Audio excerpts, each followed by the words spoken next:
ஆண்டவருக்கு கைகளை உயர்த்தி ஹல்லேலூயா.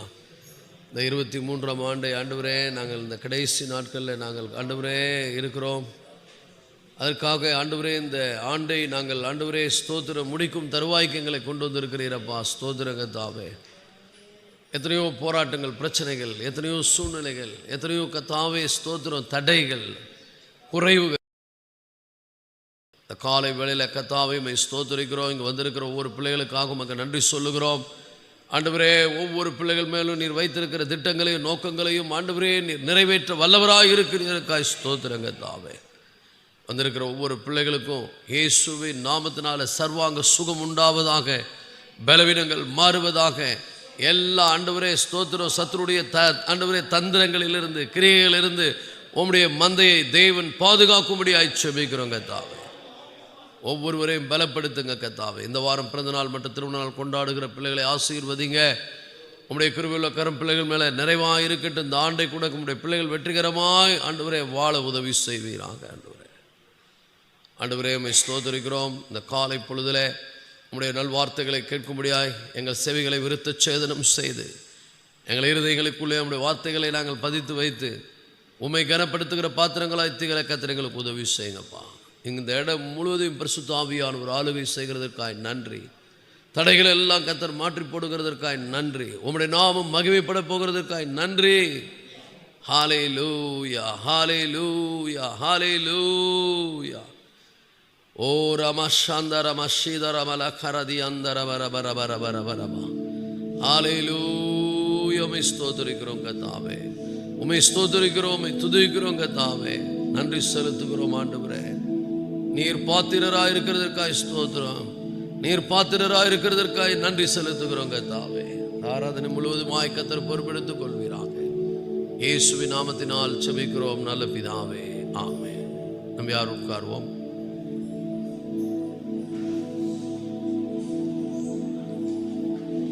கர்த்தர் நல்லவர். இந்த ஆண்டு வெற்றிகரமாய் நம்மை நடத்தி கொண்டு வந்திருக்கிறார். ஹல்லேலூயா. எல்லா சூழ்நிலைகளையும் நாம் கடந்து வந்தோம். எல்லா பிரச்சனைகளையும் நாம் சந்திக்க தேவன் நமக்கு கிருபை கொடுத்தார், பலன் கொடுத்தார், தேவைகள் எல்லாம் சந்தித்தார். அதனால் ஆண்டவருக்கு இந்த மாதிரி கடைசி வருஷத்தினுடைய கடைசி நாட்களில் வரும்போது நம்ம ரொம்ப ரொம்ப நன்றி உள்ளவர்களாக இருக்கணும். ஏன்னா இந்த வருஷத்தை தேவன் நமக்கு ஆசீர்வதித்து கொடுத்திருக்கிறார். துவங்கின எத்தனையோ பேர், இந்த வருஷத்தை துவங்கின எத்தனையோ பேர் என்று இல்லை.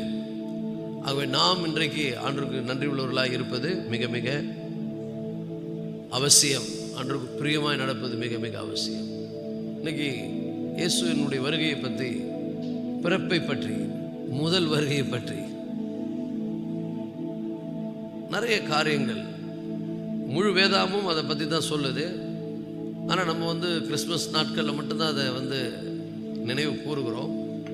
ஆனால் எல்லா வேத வசனங்கள் அத்தனையும் கர்த்தராகிய இயேசு கிறிஸ்துவினுடைய அவருடைய வருகை, அதாவது முதல் வருகை, அவர் மனிதனாய் வந்ததுனால தான் எல்லாமே ஆரம்பிக்கிறது. நியூ பிகினிங், ஒரு புது ஆரம்பம் உண்டாயிருக்கிறது. அப்போ இயேசு கிறிஸ்து எதற்காக இந்த பூமிக்கு வந்தார், அவர் எப்படி வந்தார் என்பதையெல்லாம் சுவிசேஷங்களை நம்ம பார்க்குறோம் இல்லையா. இயேசு கிறிஸ்து எப்படி இந்த உலகத்துக்கு மனிதனாய் அவர் எப்படி பிறந்தார், அதையெல்லாம் நம்ம தெரிந்திருக்கிறோம்.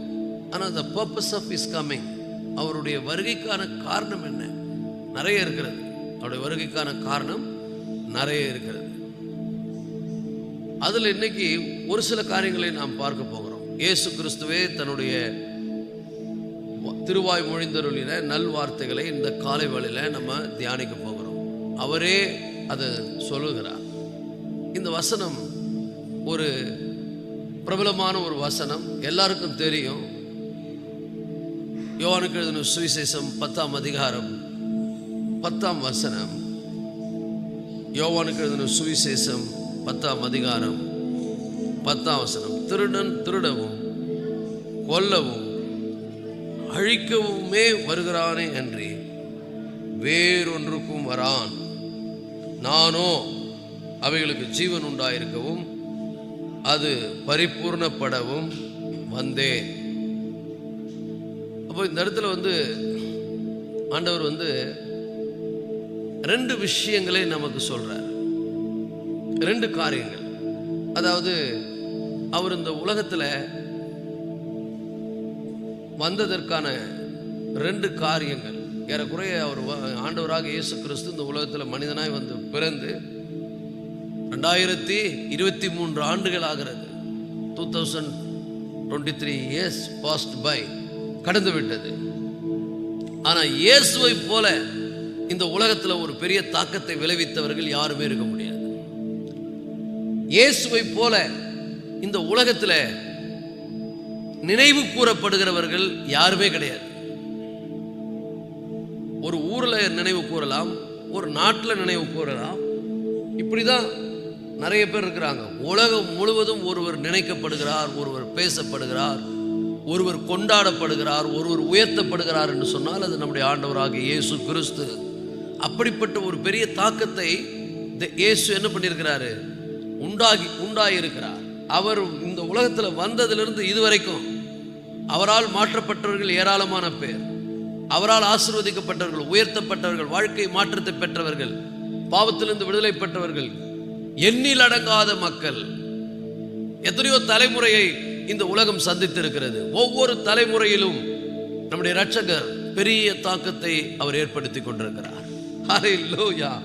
சோ தேவனுடைய பிள்ளைகளே, அவரை போல ஒரு சரித்திரத்தை தலைக்கீழாய் மாற்றிய ஒருவரை நீங்கள் பார்க்கவே முடியாது. எல்லாரும் வந்து சரி பண்ணணும்னு தான் வந்தாங்க, ஆனா அவங்களே கெட்டு போயிட்டாங்க. ஒருவர் இந்த உலகத்துல சாதாரணமான ஒரு தாழ்மையான ஒரு ஏழ்மையான ஒரு கோலத்தில் அவர் வந்தார். அவர் ஒன்றும் ஒரு பெரிய மாளிகையில பிறக்கல. அவர் ஒரு பெரிய மனிதனாக இந்த உலகத்துல ஒரு பெரிய மனிதனுக்கும் உயர்ந்த மனிதனுக்கும் பிறக்கல. சாதாரணமான ஒரு ஒரு சராசரியான ஒரு மனிதனை விட கொஞ்சம் அவர் தாழ்ந்தவராகத்தான் இந்த உலகத்தில் வெளிப்பட்டார். ஆனா அவர் வந்து செய்த காரியம், மாற்றம் உலகத்தில் யாராலும் செய்ய முடியல. செய்யவும் அவங்களுக்கு என்ன இல்லை, வயது பத்தல. ஆனா இயேசு வெறும் 33 வருடம் தான் உலகத்தில் வாழ்ந்தார். இதுவரைக்கும் பெரிய தாக்கத்தை, ஒரு பெரிய மாற்றத்தை மனித குலத்தில் அவர் என்ன பண்ணியிருக்கிறார், ஏற்படுத்தியிருக்கிறார். உலக சரித்திரம் இயேசுவை ஒருபோதும் என்ன பண்ணுகிறது இல்லை, மறக்கிறது இல்லை. ஒரு அல்லேலூயா சொல்லுவோமா? இந்த மனுஷர்கள் என்ன பண்றாங்க, எப்படியாவது இயேசுவை இந்த உலகத்திலிருந்து தள்ளிடணும்னு பார்க்குறாங்க, எப்படியாவது இயேசுவை மறைக்கணும்னு பார்க்குறாங்க. இயேசுவை பற்றி பேசினாலே பயப்படுறாங்க. உலகத்தில் இருக்கக்கூடிய பெரிய பெரிய ஆட்கள், அரசியல் தலைவர்கள், பெரிய பெரிய தத்துவ ஞானிகள்லாம் என்ன பண்றாங்க, இயேசு எப்படியாவது தள்ளிடணும், மறைக்கணும், அவரை பற்றி செய்தி உலகத்துக்கே போகக்கூடாது என்பதற்காக பிசாசானவன் என்ன பண்றான், அவங்க ஆட்களை வைத்து அவன் பயங்கரமா என்ன பண்றான், முயற்சிக்கிறான். ஆனாலும் கூட அவரை மனுகுலத்திலிருந்து ஒரு சக்தியால் என்ன பண்ண முடியல, தள்ள முடியல. இருக்க இருக்க அவர் என்ன பண்ணி கொண்டிருக்கிறார், உயர்ந்து கொண்டே இருக்கிறார். இன்னும் இருக்க இருக்க அவர் புகழ் பரவிக்கொண்டே இருக்கிறது. எல்லா காலங்களிலும் அவர் இருப்பார், எல்லா காலங்களிலும் அவர் ஆளுகை செய்வார், எல்லா மனிதர்களையும் அவர் என்ன பண்ணுவார், ஆசீர்வதிக்கிறவர். அவர் பெரிய காரியங்களை ஒவ்வொரு மனிதனுக்கும் அவர் செய்கிறார். ஹல்லேலூயா. அப்போ நீங்க ஆண்டவர் வந்து இந்த உலகத்தில் மனிதனா ஏன் வந்தார் அப்படின்றதை நீங்க வந்து கொஞ்சம் பார்த்தீங்கன்னு சொன்னா, எவ்வளோ பெரிய அவர் வந்து தன்னுடைய மகிமையெல்லாம் துறந்து, தன்னுடைய மேன்மையெல்லாம் இழந்து, சாதாரணமான ஒரு மனித கோலம் எடுத்து தாழ்மையில் அவர் வந்தார். தாழ்மைக்கு ஒரு சரியான உதாரணமாக இயேசு கிறிஸ்து என்ன பண்ணுகிறார், அவர் திகழ்ந்தார். ஒரு ஆமென் சொல்லுவோமா? மேன்மைகளை துறந்தார். பரலோகத்தினுடைய மகிமை அவர் என்ன பண்ணுகிறார், துறந்தார். ஆனா இந்த பூமிக்கு வந்தா இந்த பூமியில் இருக்கிற ஒவ்வொரு மனிதனும் அவரை ரிஜெக்ட் பண்றான். அவ்வளோ மகிமையை துறந்து, அவ்வளோ பெரிய மாட்சிமையை துறந்து, அவ்வளோ பெரிய மேன்மைகளை இழந்து, பூமிக்கு மனிதன் மேல வைத்த அன்பின் நிமித்தம் இந்த பூமிக்கு வந்தா, வேதம் சொல்லுகிறது உலகம் அவர் மூலமாய் உண்டாயிற்று. யோவான் எழுதுகிறார், அவர் உலகத்தில் இருந்தார், உலகம் அவர் மூலமாய் உண்டாயிற்று, உலகமோ அவரை அறியவில்லை. இன்னைக்கும் அதுதான் நடக்குது. சகலமும் அவர் மூலமாய் உண்டாயிற்று. இந்த உலகத்தில் உண்டாயிருக்கிற அத்தனையும், நீங்க நானு உலகத்தில் இருக்கிற அத்தனையும் நமக்காக படைத்த தேவன் நம்மையோ அவருக்காக படைத்தார். எல்லாம் நமக்காக படைக்கப்பட்டது. நாம் அவருக்காக படைக்கப்பட்டோம். நாம அவரை விட்டு விலகி போயிட்டோம். நாம பாவத்தில் விழுந்துட்டோம். அநேக ஆசீர்வாதங்களை இழந்துட்டோம். எல்லாமே ஒரு விதத்தில் கெட்டு போச்சு. ஆனாலும் கூட கெட்டுப்போன நம்மை ரட்சிக்க அவர் மனித அவதாரம் எடுத்து இந்த பூமிக்கு மகிமையை திறந்து வந்தார். வந்த அவரை இந்த பூமி என்ன பண்ணிடுச்சு? இந்த உலகத்தில் இருக்கிற மக்கள் அறியவில்லை. அதுதான் பெரிய டேஞ்சர். யோவானுக்கு எழுதின சுவிசேஷத்தில் 1ஆம் அதிகாரத்தில் அவர் யார் என்கிறதை யோவான் சொல்லுகிறதுல ரொம்ப யோவான் கவனம் செலுத்துகிறார். கருத்தா அந்த காரியங்களை சொல்லுகிறார். ஆதியில வார்த்தை இருந்தது, அந்த வார்த்தை தேவனிடத்தில் இருந்தது, அந்த வார்த்தை தேவனாய் இருந்தது. அவர் ஆதியிலே தேவனோடு இருந்தார். சகலமும் அவர் மூலமாய் உண்டாயிற்று. உண்டானதொன்றும் அவராலே அல்லாமல் உண்டாகவில்லை. அவருக்குள் ஜீவன் இருந்தது. அந்த ஜீவன் மனுஷனுக்கு ஒளியாயிருந்தது. அந்த ஒளி இருளிலே பிரகாசிக்கிறது.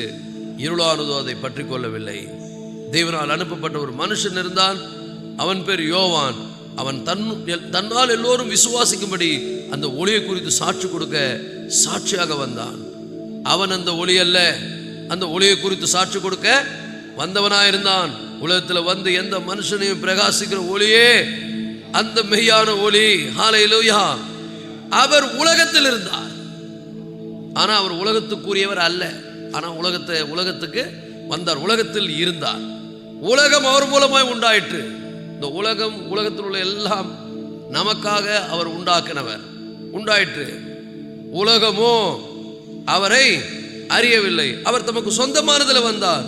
அவருக்கு சொந்தமானவர்களோ அவரை ஏற்றுக்கொள்ளவில்லை. இதுதான் அவர் பெரிய மகிமையை துறந்து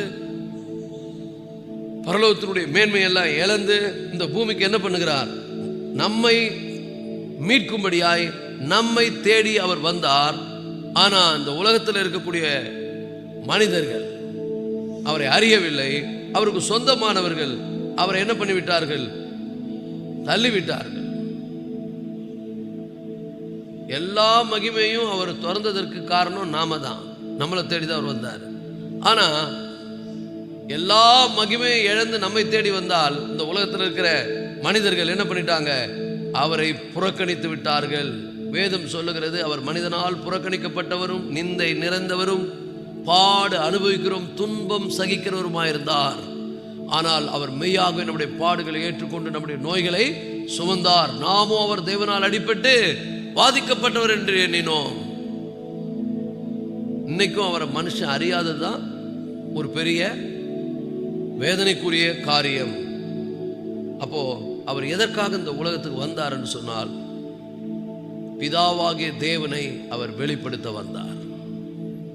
பிதாவை ஒருவனும் ஒருபோதும் கண்டதில்லை. அவருடைய மடியில் இருக்கிற குமாரனே அவரை என்ன பண்ணுகிறார்? இந்த பூமிக்கு வெளிப்படுத்த வந்தார். அதெல்லாம் தாண்டி இந்த வசனம் நமக்கு யோவான் 10:10 சொல்லுது, நானும் அவைகள் ஜீவன் உண்டாகவும் அந்த ஜீவன் பரிபூர்ணப்படவும் வந்தேன் என்றார். ஹல்லேலூயா. ஜீவன் உண்டாக நமக்கு வாழ்க்கையை உண்டாக்க, நம்மை ஒரு நல்ல ஒரு சூழல்ல நம்மை வைக்கிறதற்காக, ஒரு நல்ல ஒரு பரிபூர்ணமான ஆசீர்வதிக்கப்பட்ட வாழ்க்கையை அவரை விசுவாசிக்கிற ஒவ்வொரு மனிதனுக்கும் கொடுக்கிறதற்காக இந்த உலகத்தில் பரலோகத்தினுடைய மகிமையை துறந்து தேவாதி தேவனுடைய ஒரே பேரான தேவ குமாரனாகிய தேவன் இந்த பூமிக்கு மனிதனாய் வந்தார். ஒரு அல்லேலூயா சொல்லுவோமா? ஹல்லேலூயா, ஹல்லேலூயா. இன்னைக்கு உலகத்தை எடுத்துங்க. உலகத்துல 2 விதமான சக்தி இருக்கிறது. 2 kinds of force working in the world. உலகத்துல 2 விதமான சக்தி என்ன பண்ணுகிறது? கிரியை செய்கிறது. ஒன்று கொல்லவும் அழிக்கவும் திருடவும் செய்கிற ஒரு சக்தி. கொல்லுகிற சக்தி, திருடுகிற சக்தி, அழிக்கிற சக்தி. இந்த சக்தி இந்த உலகத்தில் இன்னைக்கு இருக்கிறத யாருமே மறுக்க முடியாது. இதெல்லாம் அடிப்படையில் நடக்கிறது. சிலதெல்லாம் வெளிப்படையாக நடக்குது, சிலதெல்லாம் தெரியாம நடக்குது. இது உலகத்துல பொதுவானது. ஆனா இன்னொரு சக்தி இருக்குது. அது என்னன்னா, அது வாழ வைக்கிறது, அது ஜீவன் தருகிறது, அது ஆசீர்வதிக்கிறது, அது பரிபூர்ணம் அடைய பண்ணுகிறது. இன்னைக்கு இந்த ரெண்டு சக்தி இந்த பூமியில் என்ன பண்ணுகிறது? வேலை செய்கிறது. ஆனா எந்த சக்தி உங்க வாழ்க்கையில கிரியை செய்யணும்ன்றத முடிவு பண்ண வேண்டியது நீங்க. இந்த வார்த்தைகளை கேட்டுக்கொண்டிருக்கிற ஒவ்வொருவரும் உங்க வாழ்க்கையில கிறிஸ்து இயேசுவினுடைய ஜீவனின் ஆவியின் பிரமாணம் வேலை செய்யணுமா, இல்ல உலகத்தில் இருக்கக்கூடிய பாவம் மரணம் என்கிற பிரமாணம் வேலை செய்ய வேண்டுமா? ரெண்டு பிரமாணம் இந்த பூமியில பயங்கரமா கிரியை செய்து கொண்டிருக்கிறது. அது ரோமர்ல 8ஆம் அதிகாரத்தில் அப்போஸ்தலனாகிய பவுல் சொல்லுகிறார். ஆனபடியினாலே கிறிஸ்து இயேசுவுக்கு உட்பட்டவர்களாக இருந்து மாம்சத்தின்படி நடவாமல் ஆவியின்படி நடக்கிறவர்களுக்கு ஆக்கினை தீர்ப்பு இல்லை. 8ஆம் அதிகாரத்தினுடைய முதல் வசனம் சொல்லுகிறது. ரோமர் 8 முதல் வசனத்தில் முதல் 2 வசனங்களை நீங்க வாசித்தீங்கன்னா அதுல சொல்ல, ஆனபடியினாலே கிறிஸ்து இயேசுவுக்கு உட்பட்டவர்களாக இருந்து மாம்சத்தின்படி நடவாமல் ஆவியின்படி நடக்கிறவர்களுக்கு ஆக்கினை தீர்ப்பு இல்லை. ஒரு ஆமென் சொல்லுவோமா? கிறிஸ்து இயேசுவினாலே ஜீவனுடைய ஆவியின் பிரமாணம் என்னை பாவம் மரணம் என்கிற பிரமாணத்திலிருந்து விடுதலை ஆக்கிற்று. ரெண்டு பிரமாணம். ஒன்று கிறிஸ்து இயேசுனுடைய ஜீவனின் ஆவியின் பிரமாணம், இன்னொன்று பாவம் மரணம் என்கிற பிரமாணம். பிரமாணம் என்னன்னா விதி. விதி என்றால் ஃபோர்ஸ் சக்தி. கிறிஸ்து இயேசுவினுடைய ஜீவனின் ஆவியின் பிரமாணம். ஏன்னா இது ஆவிக்குரியது, இது ஒவ்வொரு மனிதனுக்கும் ஜீவனை கொடுக்கிறது. ஹல்லேலூயா. இன்னொரு சக்தி என்ன? பாவம் மரணம் என்கிற பிரமாணம். இந்த பாவம் மரணம் என்கிற பிரமாணம் மூலமாக பிசாசானவன் என்ன பண்றான்? திருடுகிறான், கொல்லுகிறான், அழிக்கிறான். இன்னைக்கு எத்தனையோ பேருடைய வாழ்க்கையில இது நடந்து கொண்டிருக்கிறது, ஆனா அவங்களுக்கே தெரியல. அப்ப ரெண்டு விதமான காரியம் நல்லா புரிஞ்சுங்க. ரெண்டு சக்தி உலகத்துல இருக்கிறது. எப்படி புவியீர்ப்பு சக்தியும் அந்த புவியீர்ப்பு சக்தியை மேற்கொள்ளுகிற சக்தியும் உலகத்துல இருக்கிறதோ நமக்கு தெரியும். புவியீர்ப்பு சக்தின்னு எல்லாருக்கும் புரியும், அதை கண்ணுல பார்க்கல. ஆனா அப்படி ஒரு சக்தி இருக்குதுன்றத ஐசக் நியூட்டன் கண்டுபிடிச்சார். அவர் ஒரு சின்ன பையனா இருக்கும்போது மரத்துக்கு கீழே உட்கார்ந்து இருந்தாராம். அப்போ ஒரு தலைமையில ஒரு ஆப்பிள் விழுந்துருக்குது. நம்மளாம் ஆப்பிள் விழுந்தா உடனே ஓடி போய் என்ன பண்ணிருப்போம்? எடுத்து அதை சாப்பிட்றதுல தானே கவனமா இருப்போம். அவர் என்ன பண்ணாரோ அந்த ஆப்பிள் எடுத்து வச்சு ரொம்ப நேரம் யோசனை பண்ணியிருந்தாராம். நம்ம சாப்பிடல, ஏன் இந்த ஆப்பிள் மேலேருந்து இப்படி வந்துச்சு, ஏன் அப்படியே போல, மேலேயே போல. வீட்டில் போய் கேட்டாக்கா இது அப்படித்தான்டா, இது மேலே போகாது கீழே தான் வரும், அது அப்படித்தான் பதில் சொல்லிட்டுக்கிறாங்க. இவர் விடலை. இதை சிந்தித்து சிந்தித்து சிந்தித்து யோசித்து முடிவாய் கண்டுபிடித்தார், இந்த பூமியில இழுக்கும் சக்தி இருக்கிறது. என்ன சக்தி இருக்குது? எதுவுமே மேலே போக முடியாது, எல்லாமே கீழே தான் வரணும். அதே தாங்க அது உண்மை. ஸ்பிரிச்சுவலாகவும் இது உண்மை, ஆவிக்குரிய ரீதியிலும் உண்மை. உங்க வாழ்க்கையை முன்னேற்றம் அடைய விடாதபடி, நீங்க வாழ்க்கையில முன்னேறாதபடி, நீங்க வாழ்க்கையில மேல போகாதபடி இந்த பூமியில பிசாசானவன் கிரியை செய்து கொண்டிருக்கிறான். அதுதான் பாவம் மரணம் என்கிற சக்தி. முன்னேறவே முடியாது. ஏசப்பாவுக்கு உன் வாழ்க்கையில நீ உண்மையான இடம் கொடுத்து அவரை உன்னுடைய இரட்சகராக ஏற்றுக்கொள்ளாவிட்டால் இந்த பாவம் மரணம் என்கிற சக்தியின் கீழே நீங்கள் முற்றிலுமாய் அழிக்கப்படுவீர்கள். அழிந்து அழிவை சந்தித்து முடிவில் உங்க ஆத்துமாவும் ஆவியும் நரகம் என்கிற அழிவை போய் சந்திக்க போகிறது. இயேசு எதற்காக வந்தார்? இந்த பூமியில உங்களை காப்பாற்றுவாரு. நீங்க முடிவில் அவரோடு கூட என்றென்றும் வாழ்கின்ற பாக்கியத்தை உங்களுக்கு அருளும்படி வந்தார். ஹல்லேலூயா. அப்போ இயேசு வரும்பொழுது வசனம் என்ன சொல்லுது? உலகம் அவர் மூலமாய் உண்டாயிற்று. யோவான் 1:10 உலகம் அவர் மூலமாய் உண்டாயிற்று, சகலமும் அவர் மூலமாய் உண்டாயிற்று. அவர் உலகத்தில் இருந்தார், உலகமோ அவரை அறியவில்லை. எவ்வளவு ஒரு ஆச்சரியமான ஒரு காரியம் பாருங்க. ஒரு மனுஷன் ஒரு ஏரோப்ளைனை படைக்கிறான், அந்த ஏரோப்ளைன் அவனே ஓட்டுறான் உள்ள உட்காந்துன்னா, அந்த ஏரோப்ளைன் அவனால் உண்டாக்கப்பட்டது, அவனே அந்த ஏரோப்ளைனை இயக்கிறது போல இந்த பெரிய உலகத்தை படைத்த பெரிய தேவன் ஒரு சாதாரண மனித வடிவத்தில் இந்த பூமிக்கு வந்து, குமாரனாகிய தேவன் இந்த பூமிக்கு வந்து இந்த உலகத்தில் இருக்கிற ஒவ்வொரு மனிதனையும் சந்திக்க அவர் விரும்பினார். ஹல்லேலூயா, ஹல்லேலூயா, glory. எப்படி வந்தாரு? அவர் அரண்மனையில பிறக்கல. அரண்மனையில பிறந்தா அவரை பெரிய ஆட்கள் தான் போய் பார்க்க முடியும். அவர் ஒரு சாதாரண ஒரு சாதாரண குடும்பத்தில் ஒரு சாதாரண மனிதனை போல வந்தார். ஆனா அவருடைய பிறப்பு அதிசயம். எல்லாரும் போல இயேசு பிறக்கல. இயேசு ஒரு கன்னியினுடைய வயிற்றில ஒரு மனித வித்தாய் அவர் அல்ல. அவர் தேவனுடைய பரிசுத்த ஆவியினால உற்பத்தி ஆகிய அற்புதமாய் இந்த பூமிக்கு வந்தார். அவருக்கு இம்மானுவேல் என்று பெயரிடுவாயாக. ஏனெனில் தேவன் நம்மோடு கூட இருக்கிறார் என்று அர்த்தமாம். தேவன் நம்மோடு வாழும்படி வந்திருக்கிறார். ஆனா உலகத்துக்கு என்ன பண்ணல? தெரியல. இவர் தேவன் என்று தெரியல. இன்னைக்கும் நிறைய பேருக்கு அவர் தேவன் தெரியாது. அவங்களுக்கு பிதாவாகிய தேவனை தெரியும். There is a God. They know there is a one God. பிதாவாகிய தேவனை தெரியும். பிதாவிடத்திலிருந்து புறப்பட்டு வந்த அவருடைய குமாரனாகிய தேவனை குறித்து தெரியாது. இந்த உலகம் முழுவதையும் நிரம்பி இருக்கிற பரிசுத்த ஆவியாகிய தேவனை பற்றி நிறைய பேருக்கு தெரியாது. அவர் omnipresent, omniscient and omnipotent. அவர் சர்வ வல்லவர், அவர் சர்வ வியாபி, அவர் சர்வத்தையும் அறிந்தவர், சர்வ ஞானி. ஹல்லேலூயா. அவர் எல்லாம் அறிந்தவர். அவர் ஒரே நேரத்தில் எல்லா இடத்துல இருக்கிறவர். இப்ப இருக்கிறார், இங்க இருக்கிறார். இதே நேரத்தில் அமெரிக்கால இருக்கிறார், இதே நேரத்தில் ஜப்பான்ல இருக்கிறார், இதே நேரத்தில் சைனால இருக்கிறார். அவர் எல்லா இடத்திலும். இன்னும் சொல்ல போனா அவரை நினைச்சு எங்கெல்லாம் கூடுறாங்களோ அங்கெல்லாம் அவர் இருப்பாரு. ஒரு ஆமென் சொல்லுங்க. அவர் சொல்லுகிறார், எங்கே என் நாமத்தினாலே 2-3 பேர்கள் ஒருமனப்பட்டு கூடுகிறார்களோ அங்கே அவர்கள் நடுவிலே நான் வருவேன். அவர் இருக்கிறார். இருக்கிறவரும் இருந்தவரும் வருகிறவருமாகிய சேனைகளில் சர்வ வல்லம் உள்ள கர்த்தர். அவர் பரிசுத்தர், பரிசுத்தர், பரிசுத்தர். எல்லா கைகளை உயர்த்தி சொல்லுவோமா? இருக்கிறவரும் இருந்தவரும் வருகிறவருமாகிய சர்வ வல்லம் உள்ள கர்த்தர் பரிசுத்தர், பரிசுத்தர், பரிசுத்தர். ஹல்லேலூயா. இன்னைக்கு உலகத்துக்கு தேவன் ஒருவர் இருக்கிறார்னு தெரியும். அவர் கருப்பா வெள்ளையா சிவப்பா தெரியாது. அவரை யாருன்னு உலகத்துக்கு காமிக்க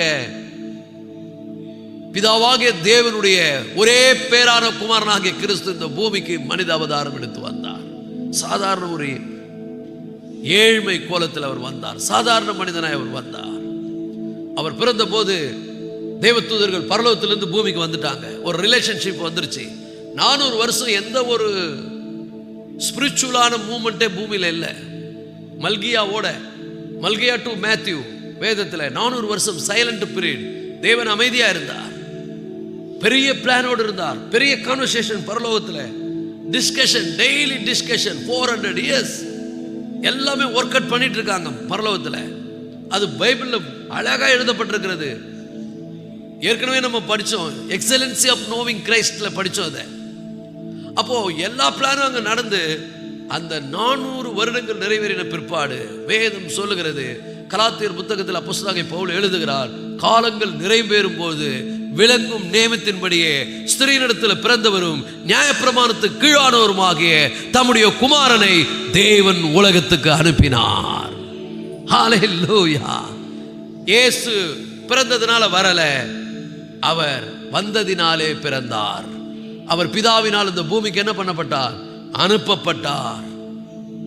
உங்களை என்னை மீட்கிறதற்காக அவர் வர வேண்டிய அவசியம் இருந்தது. அவர் முற்றிலுமாய் தன்னை நம்முடைய மீட்புக்காக தன்னை அர்ப்பணித்தார். ஆகவேதான் அவர் ரட்சகர், ஆகவேதான் அவர் ஆண்டவர்.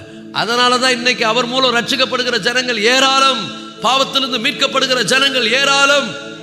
பாவத்திலே வாழ்ந்து கொண்டு இருக்கிற ஒரு மனிதன் அவரை அறிய முடியாது. ஏன்னா அவர் பாவிகளை மீட்க வந்தவர்.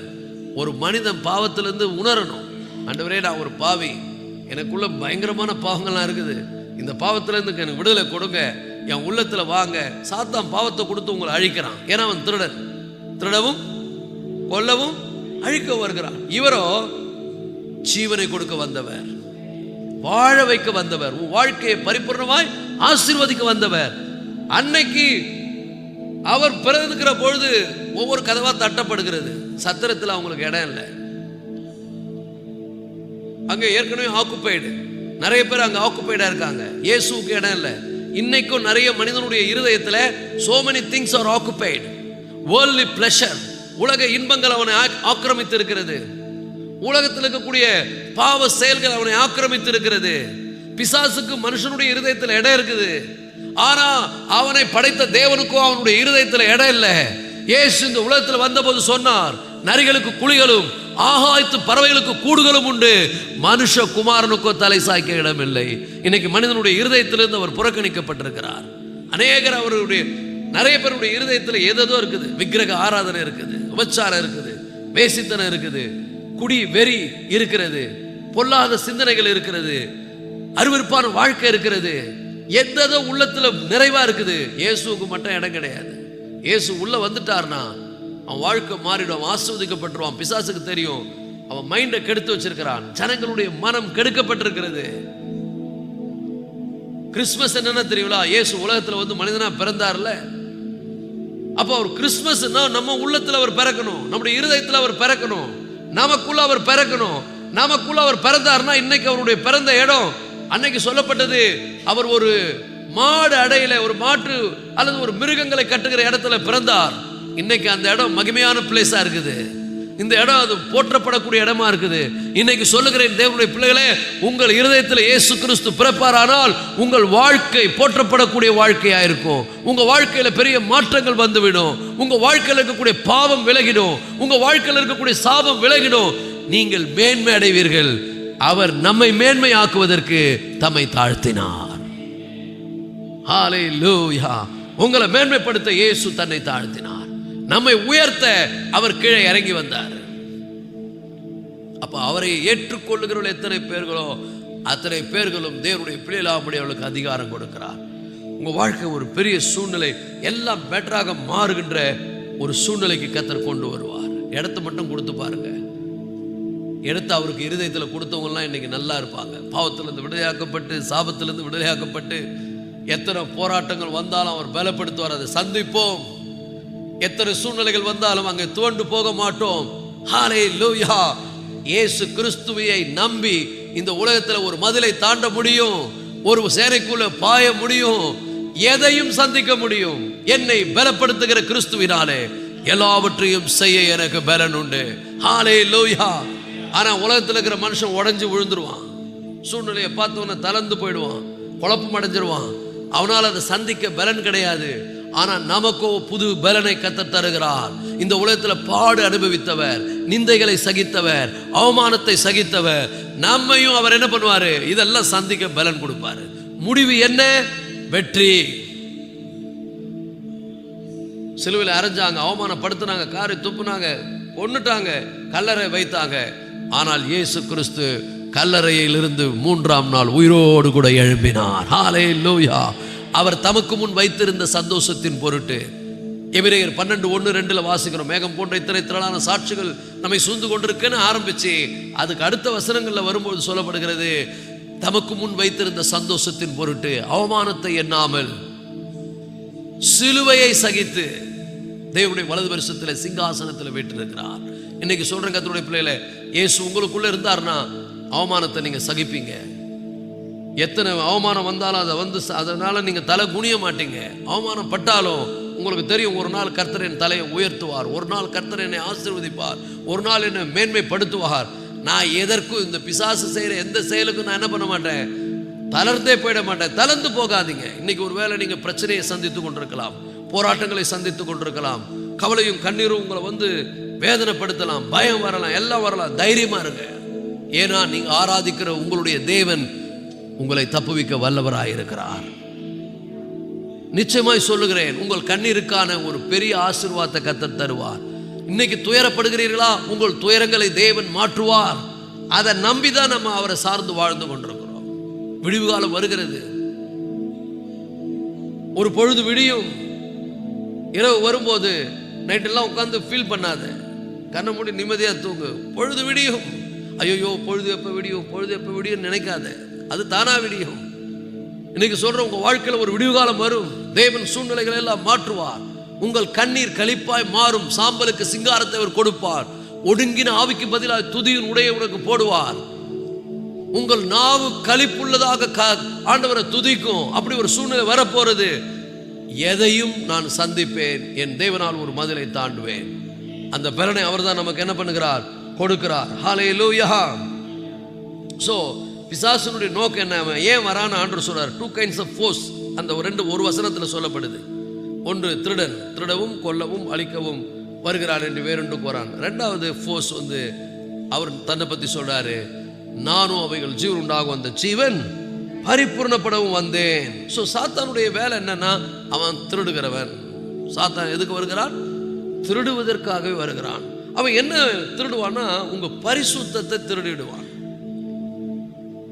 வேதம் சொல்லுகிறது, தேவன் மனிதனை செம்மையானவனாக படைத்தார். செம்மையானவனாக நல்லதே சிந்திக்கணும், நல்லதே செயல்படணும். ஆனா அது போச்சு, கெட்டது உள்ள வந்த உடனே நல்லது என்ன பண்ணுச்சு, போயிடுச்சு. பியூரிட்டி. ஸோ அவன் முதல்ல நம்முடைய பியூரிட்டி லைஃபை திருடுவான். நம்ம உண்மையா வாழாதபடி நம்மை மாற்றுவான். பாவம் செய்வதற்கு நம்ம தூண்டிக்கொண்டே இருப்பான்.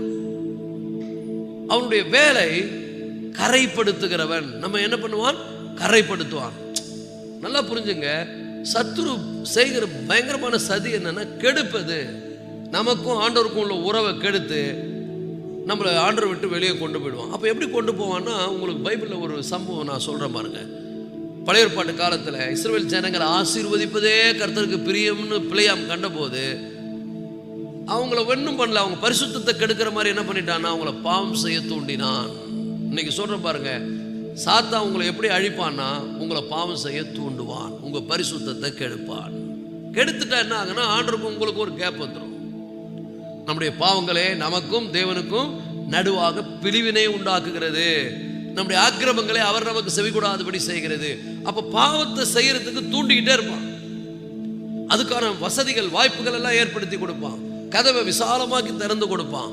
அப்ப நம்ம என்ன பண்ணுவோம்னா, ஆண்டவருக்கு பயப்படுற பயம் இருந்தா, அதனாலதான் சாலமோன் எழுதும் போதே அவன் சொல்றான், கர்த்தருக்கு பயப்படுறதுலே ஞானத்தின் ஆரம்பம். ஞானம்னா கர்த்தருக்கு பயப்படுறது.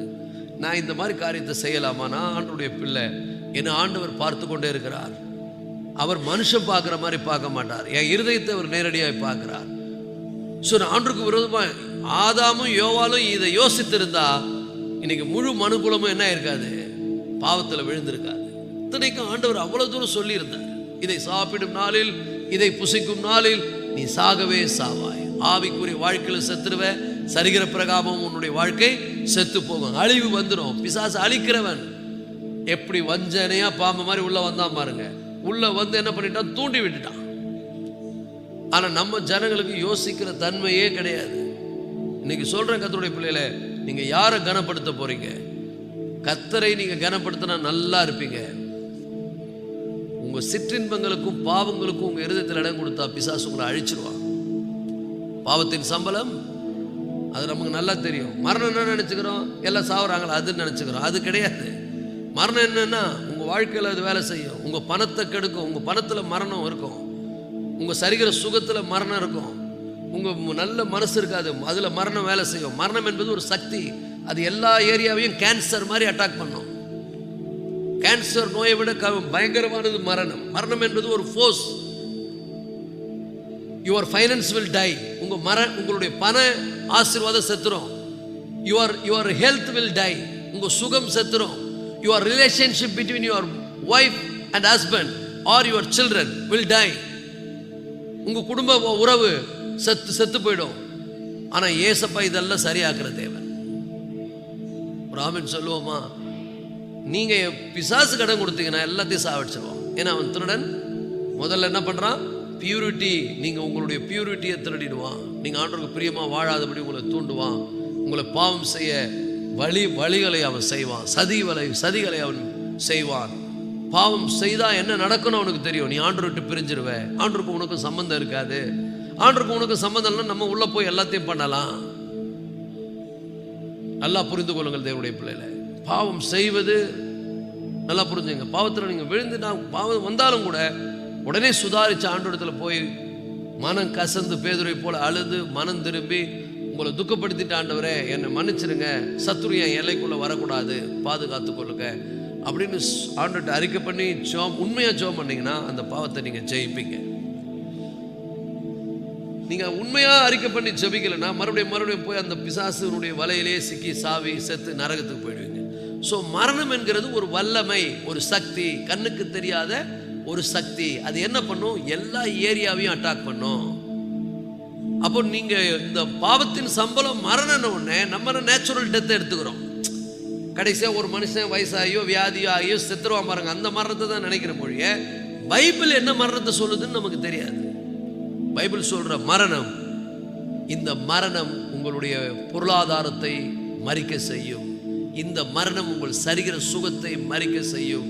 இந்த மரணம் உங்கள் குடும்ப உறவை என்ன பண்ணும்? வெகுவாய் பாதிக்கும். இந்த மரணம் உங்களுடைய வாழ்க்கையினுடைய எல்லா பகுதியும் எல்லா அம்சங்களையும் வேலை செய்யும். அப்போ உங்களுக்கு நிம்மதி இருக்காது, சமாதானம் இருக்காது, எதுவுமே இருக்காது. ஸோ பிசாசானவன் முதல்ல செய்கிற வேலை என்ன?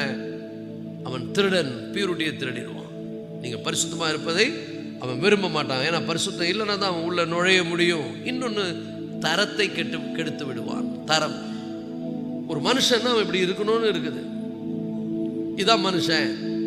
மனுஷன் வந்து நாய் மாதிரி வாழக்கூடாது.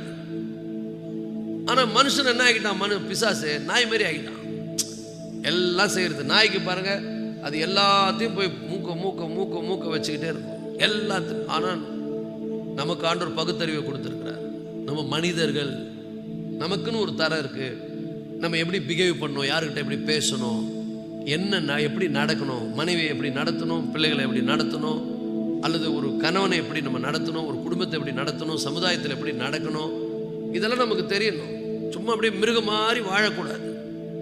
இன்னைக்கு நிறைய பேருடைய லைஃப் எப்படி இருக்குன்னா, அவங்களுடைய ஸ்டாண்டர்டு டிஸ்ட்ராய்டு. முதல்ல என்ன திருடுறான்? பியூரிட்டியை திருடுறான். ரெண்டாவது என்ன திருடுறான்? தரம். உங்களுடைய தரத்தை கெடுக்கிறதுக்கான தரக்குறைவை ஏற்படுத்துகிறான். சில பேருடைய தரம் தாழ்ந்து போகிறார்கள், தரம் கெட்டு போயிட்டாங்க, அவங்களுடைய அந்த மேன்மையை இழந்துட்டாங்க. நல்லா புரிஞ்சுங்க, ஒரு கோல்டுல இவ்வளவுதான் மிக்ஸ் பண்ணணும்னு இருக்குது. ஓவரா மிக்ஸ் பண்ண என்ன ஆகும்? அதனுடைய தரம் கெட்டுடும். அப்போ கேட்குறோம்ல, இது ஹால்மார்க் தங்கமா, இது வந்து 22 கேரக்டா 19 கேரக்டான்னு தரம் இருக்குது பாருங்க. சிலதெல்லாம் இருக்குது, அது என்னன்னா பசும்பொன், சுத்த பொண்ணா விளங்கணும். அதுக்கு தான் ஆண்டவர் நம்முடைய வாழ்க்கையில அநேக நேரங்களில் சில பிரச்சனைகளை அனுமதிக்கிறார். அவர் பிரச்சனை காரணம் இல்லை, நம்ம தரம் கெட்டா பிரச்சனை வந்துடும். பிரச்சனை வரும்போது சில பேர் உஷாராயிடுவாங்க. ஐயோயோ, எங்கேயோ நம்ம ஆண்டருக்கு ரொம்ப தப்பு பண்ணுறோம், நம்ம சரியில்லை, ஏன்னா நம்ம டோரை எங்கேயோ ஓப்பன் பண்ணிட்டு இருக்கிறோம், உடனே ஆண்டுட்டு வந்துடும். ஸோ முதல்ல பரிசுத்தத்தை திருடுறான். ரெண்டாவது நம்ம தரத்தை கெடுக்கிறதுக்கான எல்லா மிக்சிங். சில பேர் உலகத்தோடு ரொம்ப மிக்ஸாக இருப்பாங்க, சில பேர் மாம்சத்தோடயே அப்படியே இருப்பாங்க, ஃப்ளஷ்லேயே இருப்பாங்க. சில பேர் பிசாசுடைய ஆலோசனைகளை, துராலோசனைகளை கேட்பாங்க. உலகம், மாமிசம், பிசாசு. எச்சரிக்கையா இருங்க. நீங்க கர்த்தருக்கு பிரியமாக வாழ்வதில் கவனம் செலுத்துங்க, கர்த்தரை பிரியப்படுத்துவதில் நோக்கமா இருங்க. ஸோ பிசாசு முதல்ல என்ன பண்றான்? பியூரிட்டியை கெடுக்கிறான். ரெண்டாவது, அதனால உங்க தரம் என்ன ஆயிடுது? கெட்டு போகிறது. மூன்றாவது என்னன்னு சொன்னா, தேவனுடைய பிள்ளைகளை ஆவிக்குரிய பலனை திருடிடுவான். Strength to oppose bad things. கெட்ட விஷயத்தை எதிர்த்து நிற்கிறதுக்கு நிறைய பேருக்கு பலனே இல்லை. இன்னும் கூட உங்களுக்கு புரியுற மாதிரி சொல்ற பாருங்க, யாருக்கெல்லாம் வந்து நோய் எதிர்ப்பு சக்தி அதிகமா இருக்குதோ அவங்களுக்கு எந்த நோயும் தாக்காது.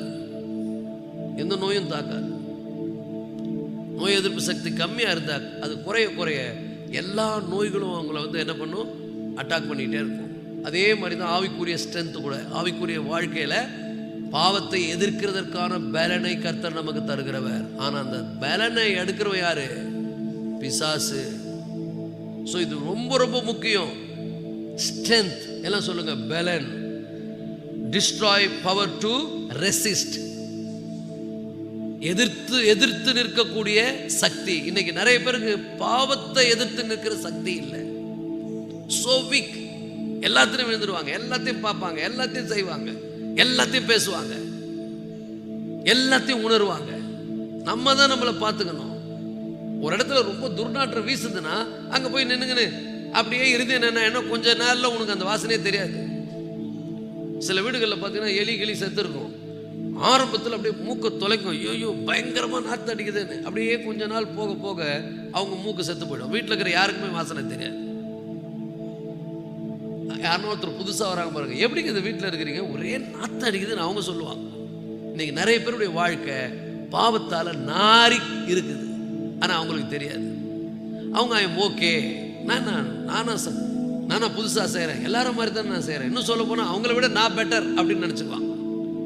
இந்த பெட்டரே கிடையாதுங்க. பியூரிட்டி, தரம். ஒரு ஆமென் சொல்லுங்க.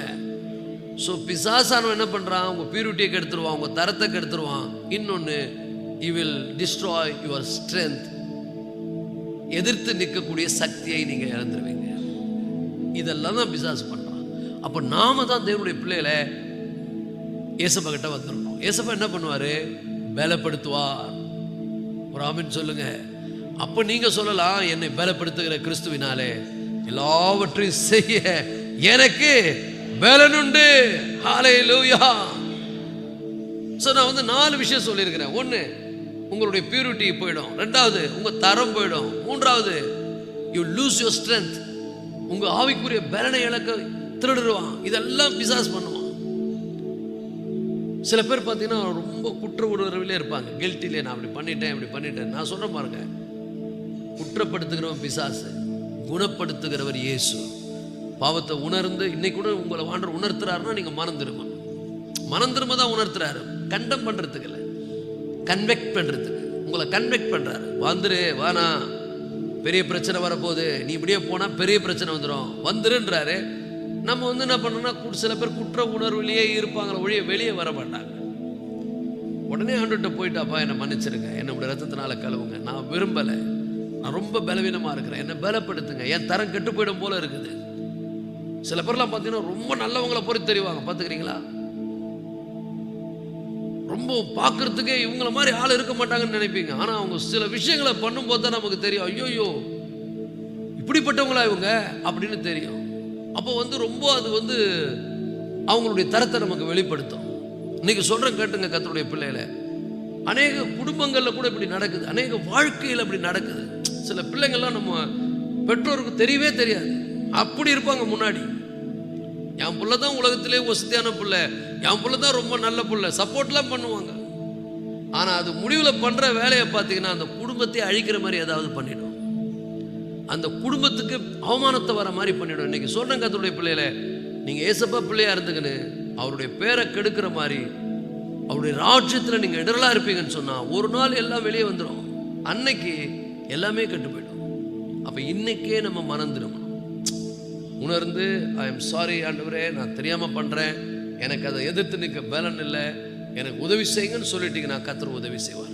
எந்த பிள்ளைங்க அப்பா கிட்ட வந்து ஆனால் இந்த மாதிரி பண்ணிட்டேன் என்னை மன்னிச்சிருங்கன்னு சொல்லுதோ, அந்த பிள்ளைகளுக்கு முழு சப்போர்ட் அவங்க வீட்டிலேருந்து கிடைக்கும். எந்த பிள்ளையும் என் பிள்ளை உணர்ந்துருச்சு, என் பிள்ளைக்கு புரிய வந்துருச்சு அப்படின்னு பெற்றோர்கள் சந்தோஷப்படுவாங்க. சொல்லவே இல்லை, அது வந்து அப்படியே வந்து அதுவே டீல் பண்ணிட்டு இருக்குதுன்னா ஒரு நாள் கண்டிப்பாக அது பெருசாக வெளியே வரும். இன்னும் சொல்ல போனால் பேப்பரில் வரும், ஹெட்லைனில் வரும், பிரேக்கிங் நியூஸில் வரும், சன் டிவியில் வரும். அப்போ வந்து உலகமே நாரும். அதனால நான் சொல்கிறேன் கர்த்தருடைய பிள்ளைகளை, இப்போ கூட கர்த்தர் உங்களை கன்வெக்ட் பண்ணால் மனம் திரும்பிடுங்க. சாரி ஆண்டவரே, நான் அப்படி செய்திருக்கூடாது. இல்லைன்னா ஒரு நாள் இது ஒரு பெரிய பூதாகாரமாய் வெளியே வரும். நீங்கள் அவமானப்படுவீங்க, நீங்கள் அழிவை சந்திக்க வேண்டியது இருக்கும், நீங்கள் பெரிய ஒரு வேதனையை சந்திக்க வேண்டியது இருக்கும். அதனால தான் பைபிளில் எங்கே பார்த்தாலும் மனம் திரும்புங்கள்னு அர்த்தம்னா எல்லாரும் வீக்கானவங்க தான். ஏசப்பா கூட நீங்கள் டைம் ஸ்பெண்ட் பண்ணலை, ஜபம் இல்லை உங்கள் வாழ்க்கையில், சூழ்நிலை இருக்குதுன்னு எங்கேயும் போறீங்கன்னா கண்டிப்பாக யூ வில் ஃபால் இன் சின், நீங்கள் பாவத்தில் விழுவீங்க. மனுஷன் கூட நிறைய டைம் ஸ்பெண்ட் பண்ணாதீங்க, பண்ணீங்கன்னா கண்டிப்பாக பாவத்தில் விழுவீங்க. டிவியில் நிறைய டைம் ஸ்பெண்ட் பண்ணாதீங்க, கண்டிப்பாக பாவத்தில் விழுவீங்க. வாட்ஸ்அப் அது இதுன்னு போயிட்டு மீடியாவில் போயிட்டு மாட்டிக்காதீங்க, போய் யூடியூப்பில் போய் கண்டதெல்லாம் பார்க்காதீங்க. யூ வில் ஃபால் இன் சின். அப்பா கூட டைம் ஸ்பெண்ட் பண்ணுங்க, அவரோடு கொஞ்சம் நேரத்தை செலவு பண்ணி அவருடைய பலனை பெற்றுக்குன்னு போங்க. ஆண்டவர் என்ன சொல்கிறாரு, எல்லாமே உலகத்தில் இருக்குது, ஆனால் வா காலையில் முதல்ல என்ன தேடு, நான் உனக்கு பலன் தரேன், அந்த பலனை வச்சுன்னு போ, உலகத்தை ஜெயிப்பேன்றாரு. இல்லை நான் பார்த்துக்கிறேன் ஆண்டவரே, எனக்கு ஞானங்குது, நம்ம எம்ம பலத்தில் போகிறோம். போனால் என்ன ஆகும், உங்கள் ரட்சிப்பை இழக்க வேண்டியது வரும், ரட்சிப்பே கேள்விக்குறியாயிடும். சில பேர்லாம் பார்த்தீங்கன்னா போலி கிறிஸ்தவர்களாக மாறிடுவாங்க. சும்மா பேருக்கு பாருங்க 3 வகையான கிறிஸ்தவங்க இருக்கிறாங்க. ஒன்று, இயேசுப்பா பேரை சொல்றதுக்கே வைக்கப்படுவாங்க. பேதுரு மாதிரி ரொம்ப தூரத்தில் ஃபாலோ பண்றவங்க இருக்கிறாங்க. இன்னொரு வகை கிறிஸ்தவங்க இருப்பாங்க, கூட இருந்துக்கிட்டே குழி பறிப்பாங்க. யூதாஸ் மாதிரி எப்போ கவுப்பாங்கன்னு நமக்கு தெரியாது. இவங்கெல்லாம் உண்மையான கிறிஸ்தவங்க கிடையாது. ஆனால் உண்மையான கிறிஸ்தவங்க நல்லா புரிஞ்சுங்க. இப்போ இந்த போலியான கிறிஸ்தவங்க கூட பேதுரு மாதிரி, பேதுரு ரொம்ப தூரத்தில் ஃபாலோ பண்ணா, இயேசு பேரை சொல்றதுக்கு வெக்கப்பட்டான், சொல்ல போனா அவரை சபிக்கவும் செய்தான். ஆனா நினைவு கூர்ந்தான், டேய் எனக்காக உயிரையை கொடுப்பியா நீ? இன்னைக்கு நைட்டு, ரொம்ப நாள் கூட கிடையாது, இன்றைய இரவு ஒரு சூழ்நிலை வரப்போது, நீ 3 முறை என்ன மறுதளிப்பேன், தெரிஞ்சுக்கிட்ட இல்லைன்னு சொல்லுவேன்னு சொன்னார் ஆண்டவர். ஆண்டவரே அப்படிலாம் சொல்லாதீங்க, உயிரை கூட கொடுப்பேன்னா. என்னாச்சு? முதல் முறை ஒரு பொண்ணு சொன்னா, இல்லையே உன்னை அவர் கூட பார்த்துக்கிறேன்னா. ஐயோ ஏங்க நான் பாவங்க, என்ன போய் பார்த்தேன்னு சொல்றீங்களே, நான் அவர் கூடலாம் இருந்தது இல்லைங்க, நான் ஏதோ சும்மா குளிர்காயிரான்னு வந்தேன்ட்டான். நிறைய பேர் பாருங்க, அவங்க வேலை செய்கிற இடத்துல, அவங்க படிக்கிற இடத்துல, அவங்களுடைய சர்க்கிள் மத்தியில் கிறிஸ்தவன்னு சொல்லிக் கொள்றதுக்கே பயப்படுவாங்க,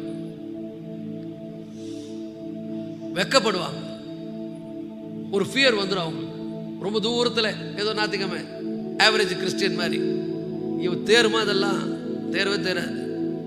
ஆனால் அந்த பேதுரு தான் என்ன பண்ணார் தெரியுமா? மனம் திரும்பின உடனே எருசலேமில் தைரியமாக நின்ட்டார். உங்களால் சிலுவையில் அறையப்பட்டவரும் தேவனால் மரித்தோர்ந்து உயிரோடு எழுப்பப்பட்டவருமாக இயேசு பற்றி பிரசங்கம் பண்ணுறாரு. நம்ம எல்லாம் பாருங்க ஸ்ட்ரீட்டில் போய் பிரசங்கம் பண்ணோம். ஒரு ஆமென் சொல்லுங்க.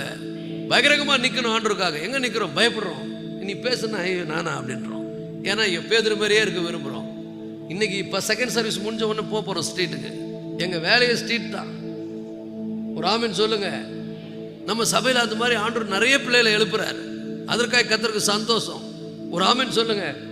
நாமும் எழும்பணும், ஆண்டவருக்காக வெக்கப்படாத ஊழியக்காரனாக இருக்கணும். ஏன்? கர்த்தருடைய பிள்ளைகளே தைரியமாக நின்று ஆண்டவருக்காக என்ன பண்ணணும்? ஒரு பெரிய அசைவை ஏற்படுத்தணும். அப்போ 3 வகையான கிறிஸ்தவர்களில் நம்ம எந்த வகையில் இருக்கிறோம்? யூதாஸ் மாதிரி இருக்கிறோமா? பேதுரு மாதிரி இருக்கிறோமா? அல்லது மனம் திரும்பின பேதுரு மாதிரி இருக்கிறோமா? மனம் திரும்பின பேதுரு தான் நமக்கு தேவை. கலக்குன்னு கலக்கிற ஒரு பேதுரு. ஒரு ஆமென் சொல்லுவோம். ஹல்லேலூயா. நல்லா புரிந்து கொள்ளுங்கள் தேவனுடைய பிள்ளைகளே. ஹல்லேலூயா. எதிர்த்து நிற்கக்கூடிய சக்தியை சாத்தான் இழக்க பண்ணுவான், அதை திருடிடுவான், நம்மளை எப்படியாவது ஃபால் இன் சின் அதில் விழ பண்ணுவான். அதுக்கப்புறம் தேவனுடைய பிள்ளைகளை இன்னொரு காரியம், ஆண்டவருக்குன்னு ஊழியம் செய்யறதுல வரக்கூடிய ஆசீர்வாதங்களை பற்றி அவன் சொல்லவே மாட்டான். அது ரொம்ப முக்கியம். blessing of knowing and serving God, அதை திருடிடுவான். எல்லாம் சொல்லுங்க. அவரை அறிகிற அறிவின் மூலம் வரக்கூடிய ஆசீர்வாதங்கள் எனக்கு ரொம்ப அவசியம். அவர் அறிகிற அறிவின் மூலம் வரக்கூடிய ஆசீர்வாதம். ஹல்லேலூயா, ஹல்லேலூயா.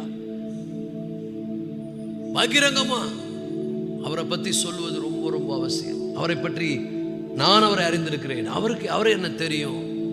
சில பேர் நம்ம வெக்கப்படுறோம்ல, நான் போய் ரோட்ல நின்னா நீ ஒழுகுமான்னு கேட்டாங்கன்னா அதுதான் நமக்கு தேவை. யாராவது நம்மளை பார்த்து நீ ஒழுகுமான்னு கேட்கணும்.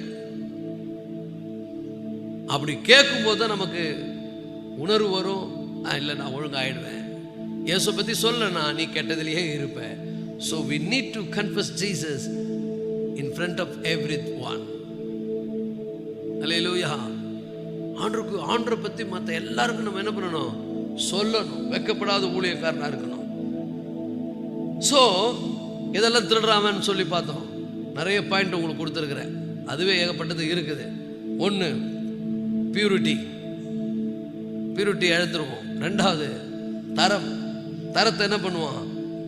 கெடுத்துருவான். 3வது ஸ்ட்ரென்த், பலனை இழந்துருவோம். the power to resist, எதிர்த்து நிற்கிற அந்த பலனை நம்ம இழந்துருவோம். 4வது இயேசுவை தெரிந்து கொள்வதையும், அதை நான் தெரிந்து கொண்டிருக்கிறேன், அவர் தான் ரட்சகன்றதையும் சொல்லாதபடிக்கு நம்ம தடுத்துருவோம். மேய்ப்பர்கள் இயேசுவை பிறந்தார்ல, குழந்தைய பிறந்த உடனே தூதர்கள் சொன்னாங்க, எல்லா ஜனத்துக்கும் மிகுந்த சந்தோஷம் உண்டாக்குற நற்செய்தி, இந்த மாதிரி குழந்தை பிறந்துக்குது. போய் எல்லாரும் பார்க்குறாங்க. லூக்கா 2ஆம் அதிகாரத்தில் மேய்ப்பர்கள் பார்த்த உடனே அந்த குழந்தைய மூலமாக அவங்க பெற்றுக்கொண்ட அந்த சந்தோஷத்தையும் சமாதானத்தையும் அந்த உண்மையும் தங்களுக்கு எதிர்ப்பட்ட எல்லா மக்களுக்கும் சொன்னாங்களாம். நம்ம என்ன பண்றோம்? ஆண்டவரால் எவ்வளவோ நன்மையை பெற்றிருக்கிறோம். இந்த ஆண்டுல எத்தனையோ நன்மைகளை கர்த்தர் செய்தார், தப்புவித்தார், பாதுகாத்தார். ஒருத்தர் கூட தெளிவா சாட்சி சொல்லுங்கன்னு சொன்னாலோ, அல்லது நீங்க மற்றவங்களுக்கு சாட்சி சர்ச்சையில் மட்டும் இல்லைங்க, வெளியில போய் சொல்லணும். கர்த்தரிடத்திலிருந்து இப்படி நன்மையை பெற்றுக்கொண்டேன், என்னை தேவன் அற்புதமாய் நடத்தினார், நான் ரொம்ப நெருக்கடியில் இருந்தேன், இல்லது பலவிதமான கெட்ட பழக்க வழக்கத்தில் இருந்தேன், என்னை தேவன் விடுவித்தார்னு சொல்லும் போது தான் ஒரு பெரிய உற்சாகம் வரும். டெஸ்டிமனி. நம்ம என்ன பண்ண, டெஸ்டிமனின்ட்டு பாட்டு பாடுறோம், இல்லைன்னா ஆரம்பிக்கிறோம் 1900 அப்படின்னு ஆரம்பிச்சு ஒரு அம்மா கிட்ட பேச ஆரம்பிச்சேன். அவங்க பேசணும்னாங்களாம். சரி பேசணும்னு சொல்லி பேசுனா என்ன விஷயமோ அதை பேசல. அவங்க சொன்னாங்க 1983ன்னு ஆரம்பிச்சாங்க, அப்புறம் 84 வந்தாங்க, இப்படியே 98 வந்தாங்க. எவ்வளோ தூரம் வந்துக்கிறாங்க பாருங்க. 99 வராங்க, 2000 வராங்க. எனக்கு டைம் இல்லை, ஏமா எனக்கு டைம் ஆகுதுமா, நான் இப்போ போனோம் அப்படின்னு சொல்லிட்டு முடிச்சிட்டேன். அவங்க சொல்ல வந்த விஷயத்தையும் சொல்ல. சாட்சின்னு சொன்னால் என்ன, கர்த்தர் என்னை நான் கூட இந்த மாதிரிங்க, நான் இப்படி இருந்தேன், என் மைண்டில் இருந்தால் இப்படி எல்லாம் என்ன இருந்தது, அன்னைக்கு தேவனுடைய வார்த்தையை கேட்டது என்னை உணர்த்துச்சு, அன்னையிலேருந்து நான் மனம் திரும்பிட்டேங்க. ஒருத்தர் கூட இது மாதிரி சாட்சி சொல்ல வந்தானா சொன்னாந்தரமா எனக்கு பணம் ஆர்டர் கொடுத்தாரு, சுகம் கொடுத்தாரு தான், உண்மைதான், அதையும் சொல்லணும், அதுவும் சொல்லக்கூடாதுன்னு இல்லை. ஆனால் வாழ்க்கை மாற்றம், அதன் மூலம் நான் பெற்றுக்கொண்ட நன்மை, என்னை தேவன் எப்படி நடத்தினார், இதையெல்லாம் சொல்லும்போது தான் ஜனங்களுக்கு ஒரு பெரிய உணர்வு வரும். இதை சபையில் மட்டும் சொல்றதில்லை, வெளியிலையும் சொல்லணும். சாட்சி சொல்லணும், சாட்சியாய் வாழணும். நிறைய பேர் சாட்சியாக வாழ்வதே இல்லை, வெறும் சாட்சி மட்டும் சொல்கிறோம். அதுவே சொன்னால் கூட பரவாயில்ல, சாட்சியாக வாழ்வதற்கு நமக்கு உதவி செய்யும். அதுவும் சொல்கிறதில்லை, இதுவும் செய்கிறதில்லை. ஆகவே கர்த்தருடைய பிள்ளைகளை, இந்த நாட்களில் இயேசப்பா அந்த உலகத்துக்கு வந்ததனுடைய சும்மா ஒரு காரியம் தான் நான் சொல்லியிருக்கிறேன். நிறைய விஷயங்கள் இருக்கிறது தியானிப்பதற்கு. இதை சற்று சிந்தித்து பாருங்கள். இந்த காலை வேளையில் உங்களுடைய அந்த பியூரிட்டி, உங்களுடைய தரம் என்ன நிலையில் இருக்கிறது? உங்களுடைய அந்த எதிர்த்து நிற்கக்கூடிய சக்தி என்ன நிலையில் இருக்கிறது? நீங்க பாவத்தோடு எதிர்த்து நிற்கிறீர்களா, அல்லது நீங்க பாவத்தோடு சரணடைகிறீர்களா? இதையெல்லாம் பாருங்க. தேவனை அறிந்திருக்கிறோம் என்கிற ஒரு அறிவு, அதை குறித்து மற்றவர்களுக்கு சொல்லுகிறீர்களா? சாட்சியா இருக்கிறீர்களா? இன்னைக்கு ஏதாவது ஒரு குறைபாடுகள் நம்முடைய இடத்துல இருக்குமானால், நம்ம ஆண்டவர் நல்லவர், தம்மிடத்தில் வருகிறவளை அவர் புறம்பே தள்ளாதவர், அவர் ஏற்றுக்கொள்ளுகிற தேவன். ஆனால் ஒன்று, மனம் திரும்புங்கள், உணர்வடையுங்கள். ஆண்டவரே, நான் பண்ணதெல்லாம் தப்பு தான் ஆண்டவரே, நான் மன்னிச்சிருங்க, நான் உங்களை அநேக முறை தூக்கப்படுத்தி இருக்கிறேன், அநேக முறை உங்களை வேதனைப்படுத்தி இருக்கிறேன். ஆனால் இன்னைக்கோ நான் உண்மை என்னுடைய இருதயத்தில் ஆண்டவரே நான் ஏற்றுக்கொள்ளுகிறேன். என்னுடைய மகனாய் நான் வாழ விரும்புகிறேன், என்னுடைய மகளாய் நான் வாழ விரும்புகிறேன். எங்கள் குடும்ப சூழல்களை மாற்றுங்க, எங்களுடைய கவலை கண்ணீரை மாற்றுங்க, எங்களை பலப்படுத்துங்க அப்படின்னு நம்ம ஆண்டவர்கிட்ட தாழ்த்தி செபிப்போமானால், இங்கிருந்து போகும் பொழுது நீங்கள் வேறுபட்டவர்களாக, வித்தியாசமானவர்களாக, தேவ பலனை பெற்றுக்கொண்டவர்களாக, தேவன் கிருபையை பெற்றுக்கொண்டவர்களாக இங்கிருந்து நீங்கள் ஆசீர்வாதத்தோடு நீங்கள் கடந்து செல்லலாம். ஹல்லேலூயா. அவரை காண்பேன், இப்பொழுது அல்ல, அவரை தரிசிப்பேன், சமீபமாய் அல்ல, ஒரு நட்சத்திரம் கிழக்கில் உதிக்கும். ஹல்லேலூயா. அந்த நட்சத்திரம் வீட்டில் கட்டுற நட்சத்திரம் இல்லைங்க, உங்க இருதயத்தில் கட்டுற தாவீதின் வேரும் விடிவெள்ளி நட்சத்திரமா இருக்கிற நம்முடைய இரட்சகராக இயேசு. எந்தெந்த வீட்டிலெல்லாம் என் இருதயத்துக்குள்ள விடிவெள்ளி நட்சத்திரமாக இயேசுவினுடைய நட்சத்திரம் இருக்கிறார்ன்றதுக்கு தான் வெளியில ஒரு நட்சத்திரம் கட்டுறோம். அதுலேயும் சில பேர் கட்டுறது இல்லை, இங்கேயும் அவர் இல்லை. சில இடங்கள்ல கட்டியிருப்பாங்க, வீட்டில் மட்டும் உள்ள அவர் விடிவெள்ளி நட்சத்திரம் இருக்க மாட்டார். நம்ம இங்கேயும் கட்டணும், அங்க நீங்க கட்டுறீங்களோ இல்லையோ அதை பத்தி பிரச்சனை இல்லை. ஆனா உள்ள விடிவெள்ளி நட்சத்திரமாக இயேசு இருக்கணும். ஒரு ஆமென் சொல்லுங்க. வெளியில கட்டினாலும் நல்லதுதான், வெளியில கட்டலன்னா கூட பரவாயில்லன்ற, நான் உள்ள கட்டுங்க. அல்லேலூயா. இந்த காலை வேளையில் எழுந்திருப்போமா, உலகத்தில் எந்த மனுஷனையும் பிரகாசிக்கிற அதிகாலை விடிவெள்ளி நட்சத்திரமா இருக்கிற நம்முடைய இரட்சகர் நம்முடைய இருதயங்களிலே பிரகாசிப்பாராக. ஹல்லேலூயா. இந்த காலை வேளையில இன்னைக்கு என்னுடைய இருதயத்துக்குள்ள என் வாழ்க்கையை மாற்றுகின்ற அந்த விடிவெள்ளி நட்சத்திரம், அதிகாலை விடிவெள்ளி நட்சத்திரம், ஹல்லேலூயா, உலகத்தில் எந்த மனுஷனை பிரகாசிக்கிற விடிவெள்ளி நட்சத்திரமாகிய இயேசு கிறிஸ்து என்னுடைய இருதயங்களை பிரகாசிப்பாராக. ஒவ்வொருவரும் ஆண்டவர்கிட்ட ஒப்பு கொடுப்போம். ஆண்டவரே, நான் உண்மை என்னுடைய இரட்சகராக ஆண்டவராக ஏற்றுக்கொண்டிருக்கிறேன். ஆனால் பிசாசானவனோ ஆண்டவரே என்னுடைய பியூரிட்டியை திருடுகிறான், என்னுடைய தரத்தை அவன் திருடுகிறான். பாவத்தோடு நான் எதிர்த்து நிற்காதபடி என்னுடைய பலனை அவன் திருடுகிறான். உண்மை அறிகிற அறிவை நான் மறுதளிக்கும்படி செய்கிறான். ஆனால் இன்றைக்கு ஆண்டவரே, அப்படிப்பட்ட காரியங்கள்லாம் என்னை விட்டு நீங்கட்டும் கர்த்தாவே. நீர் என்னுடைய இரட்சகர், என்னுடைய ஆண்டவர் என்பதை நான் உலகத்துக்கு சொல்ல கடமைப்பட்டிருக்கிறேன். இந்த உலகத்துக்கு அறிவிக்க கடமைப்பட்டிருக்கிறேன். ஹல்லேலூயா, ஸ்தோத்திரம்.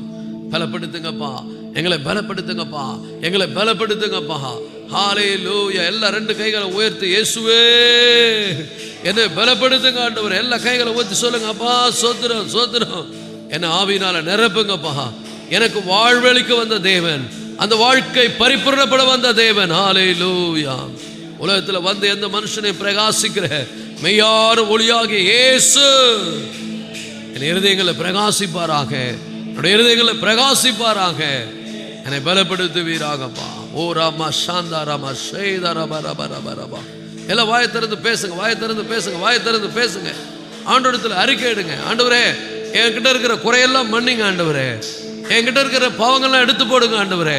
என்கிட்ட இருக்கக்கூடிய கெட்ட பழக்கங்கள்லாம் போகட்டும். என்கிட்ட இருக்கக்கூடிய எல்லா உங்களுக்கு பிரியமில்லாத எல்லா காரியம் என்னை விட்டு விலகி போகட்டும்.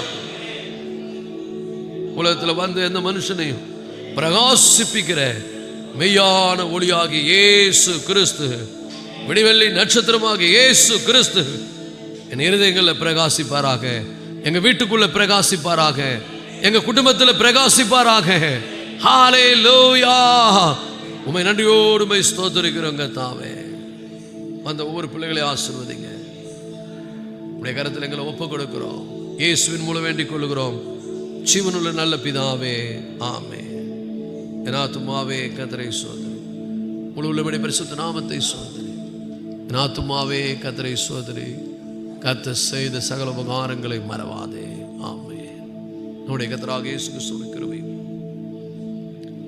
பிதாவாகிய தேவனுடைய அன்பும் பரிசுத்த ஆவியானவருடைய அன்யோன்ய ஐக்கியமும் சந்தோஷமும் சமாதானம் இப்பொழுதும் எப்பொழுதும் சதா காலங்களிலும் நம் அனைவர் மேலும் நீடித்த நாட்களாய் நிலைத்திருப்பாராக. ஆமென். கர்த்தருடைய ஆசீர்வாதத்தை உங்களை காக்க கடவர்.